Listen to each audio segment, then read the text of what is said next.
Taste the Daily. நீதிமன்ற உத்தரவுகளை அமல்படுத்த தவறிய தலைமை செயலர்கள் மீது சென்னை உயர்நீதிமன்றம் தாமாக முன்வந்து வழக்கு தொடர்ந்துள்ளது. கோவை, சேலம் உள்ளிட்ட பல்வேறு மாவட்டங்களைச் சேர்ந்த அரசு துறைகளில் பணிபுரிந்த வாரிசுகள் 4 பேர் பணி வழங்க கோரி சென்னை உயர்நீதிமன்றத்தில் கடந்த 2020 வழக்கு தொடர்ந்தனர். இந்த வழக்கை விசாரித்த உயர்நீதிமன்றம் 2023 ஆண்டு தலைமை செயலருக்கு உத்தரவிட்டும் பணி வழங்காததால் விசாரணைக்கு பட்டியலிட பதிவுத்துறைக்கு நீதிபதி பட்டு தேவானந்த் உத்தரவிட்டிருந்தார். அதன்படி இந்த வழக்கு நீதிபதி தேவானந்த் முன் விசாரணைக்கு வந்தது. அப்போது கடந்த 2023 செப்டம்பர் 19 முதல் இதுவரை பணிபுரிந்த அனைத்து தலைமை செயலர்களும் நீதிமன்ற அவமதிப்புக்கு பதிலளிக்க வேண்டும் என நீதிபதி உத்தரவிட்டார். தூத்துக்குடி மாவட்டம் சாத்தான்குளம் அரசு மருத்துவமனையில் பிரேத பரிசோதனை அறை கவலைக்கிடமாக உள்ளதாக பொதுமக்கள் வேதனை தெரிவித்தனர். சாத்தான்குளத்தில் அரசு தலைமை மருத்துவமனை இயங்கி வருகிறது. 100க்கும் மேற்பட்ட குக்கிராம மக்கள் நாள்தோறும் இந்த மருத்துவமனையை பயன்படுத்தி வருகின்றனர். இங்கு பிரேத பரிசோதனை செய்ய மருத்துவமனையின் பின்புறம் ஒரு அறை உள்ளது.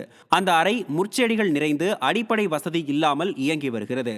இறந்தவர்களின் பிரேதங்கள் மாலை நேரத்திற்கு பிறகு வந்தால் அவர்களது உடலை வைப்பதற்கு கூட மின் வசதி இல்லாத நிலையில் பிணவரை செயல்படுகிறது. விடியா ஸ்டாலின் ஆட்சியில் அரசு மருத்துவமனைகள் கோமா நிலைக்கு சென்றுவிட்டதாக பொதுமக்கள் வேதனை தெரிவித்தனர். சேலம் மாவட்டம் மேட்டூரில் அரசு பேருந்தில் பயணித்த இளைஞரிடம் பயணச்சீட்டு இருந்தும் டிக்கெட் பரிசோதகர்கள் அபராதம் விதித்த சம்பவம் பரபரப்பை ஏற்படுத்தியுள்ளது.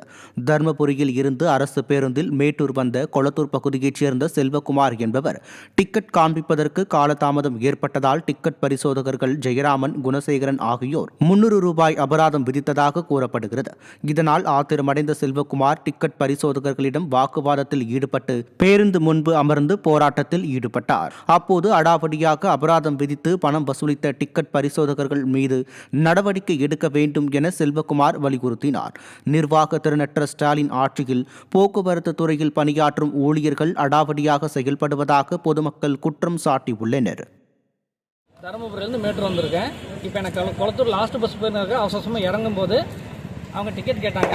டிக்கெட்டை நான் எங்கே வச்சேங்கிறத அந்த பதட்டத்தில் மறந்துட்டேன். நானும் போய் ஃபுல்லாக தேடி பார்த்துட்டேன். இல்லை எனக்கு பஸ்ஸு போயிருந்ததுக்காக நான் போய் காசு 500 எடுத்து கொடுத்துட்டேன். சரிங்க சார் போட்டுக்கன்ட்டு. ஆனால் திரும்ப பர்ஸை திறந்து பார்க்கும்போது டிக்கெட் பர்ஸில் தான் இருக்குது. எடுத்து காமிக்கிறேன். அப்போ தான் பேர் எழுதி இருக்கிறாங்க. போட்ட பில்லை கேன்சல் பண்ண முடியாது, எங்கே வேணாலும் போய் பார்த்துக்கோ அப்படின்றாங்க. கூட இருக்கிறவங்களாம் சேர்ந்து சப்போர்ட் பண்ணும்போது அப்படியே நீங்கள் எதுவும் பண்ணுங்க, அப்போயாவது எங்களுக்கு ஒரு விடிய காலம் பிறக்கும் அப்படிங்கிறாங்க. அப்போ சரிங்களா, அப்போ இவங்க நைட்டில் வேலை பார்க்க சொன்னதுக்காக ஒருத்தரை நியாயமா நடக்கிறத கூட இவங்க ஏத்துக்க மாட்டாங்க. டிக்கெட் இல்லாம இவங்க ஏத்திட்டு வந்துருவாங்களா அங்கிருந்து. நடுவில் எதுக்கு பாயிண்ட் டு பாயிண்ட் இத்தனை டிக்கெட் நோட் பண்றாங்க கண்ட்ரைட்டர். அதை இவங்க செக் பண்ணாங்களா? கண்ட்ரைட்டர் சீட்டை வாங்கி செக் பண்ணாங்களா? பண்ண கிடையாது. எடுத்த உடனே எவங்கிட்ட காசு வாங்கலாம்னு செக் பண்ணி எவன் மாட்டுவான் தான் உட்காந்துருக்காங்க.